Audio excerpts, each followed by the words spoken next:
সরিষা বাটা দিয়ে ইলিশ তো অনেক খেয়েছেন, একবার সরিষা বাটা দিয়ে সিম আলুর এই চচ্চড়িটা খেয়ে দেখবেন। এ যেন এক অন্যরকম স্বাদ। আসসালামু আলাইকুম।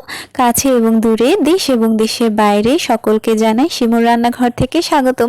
আজকে আপনাদের জন্য ভিন্ন একটা রেসিপি নিয়ে এসেছি। সরিষা বাটা দিয়ে সিম আলুর এই চচ্চড়িটা দেখতে যতটাই সুন্দর লাগছে, খেতেও কিন্তু এতটাই বেশি মজা লাগে। তো চলুন রেসিপি শুরু করি। প্রথমে একটা পাত্রে তেল নিয়ে নিয়েছি। তেলটা গরম হলে এখানে আমি কাঁচা জিরা, কাঁচা সরিষা ও 3 থেকে 4টা তেজপাতা চিড়ে দিয়ে নিলাম এবং একটু ভেজে ভাজা ভাজা হয়ে আসলে এখানে আমি ফালি করা কাঁচামরিচ ও কুচি করা পেঁয়াজ দিয়ে নিচ্ছি। পেঁয়াজ ও মরিচ ভালোভাবে একটু নরম হয়ে আসলে ভেজে এরপরে আমি আদা রসুনের পেস্ট, হলুদের গুঁড়ো, ধনিয়া গুঁড়া ও লবণ দিয়ে ভালোভাবে মিক্সড করে নিচ্ছি। অনেকেই বলতে পারেন এখন আমরা সিম কোথায় পেলাম, এখন তো সিমের সিজন না।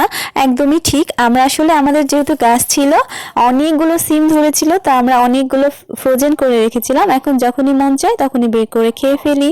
মশলা কষানো হয়ে গেলে আমরা এখন সিমটা দিয়ে নিলাম, অর্থাৎ ফ্রোজেন করা সিমটা। আর যারা এখন পর্যন্ত আমাদের ভিডিওটা দেখছেন, প্লিজ ভিডিওটা ভালো লাগলে লাইক ও কমেন্ট করে যাবেন এবং আমাদের চ্যানেলটা যারা এখনও সাবস্ক্রাইব করেনি প্লিজ প্লিজ সাবস্ক্রাইব করে দিবেন। আপনাদের একটা সাবস্ক্রাইব, একটা লাইক ও কমেন্ট আমাদের জন্য অনেক বেশি গুরুত্বপূর্ণ। ফ্রোজেন করা সিমটা দেবার পরে আমরা 5 মিনিট ঢাকনা দিয়ে রেখেছিলাম যাতে বরফটা গলে যায় এবং পানিটা ছেড়ে দেয়। পানিটা ছেড়ে দেবার পরে আমরা এখানে আলু ও সরিষা বাটা দিয়ে ভালোভাবে মিক্সড করে নিয়েছি। মিক্সড করে 5 মিনিটের জন্য রেখে দিয়েছিলাম। 5 মিনিট পরে যখন একদম মাখো মাখো হয়েছে আমরা ঢাকনা খুলে আবারও ভালোভাবে নেড়ে চেড়ে এখানে 10 মিনিটের জন্য রেখে দিব।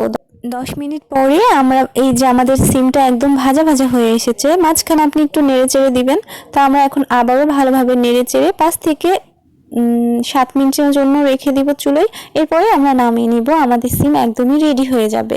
সরিষা বাটা দিয়ে সিম আলুর এই চচ্চড়ি রান্নাটা দেখতে আপনাদের কেমন লেগেছে অবশ্যই কমেন্ট করে জানাবে। এটা কিন্তু দুর্দান্ত স্বাদের হয়েছিল। তো আজকের মতো এখানে শেষ করছি, দেখা হবে নতুন কোনো ভিডিওতে। আল্লাহ হাফিজ।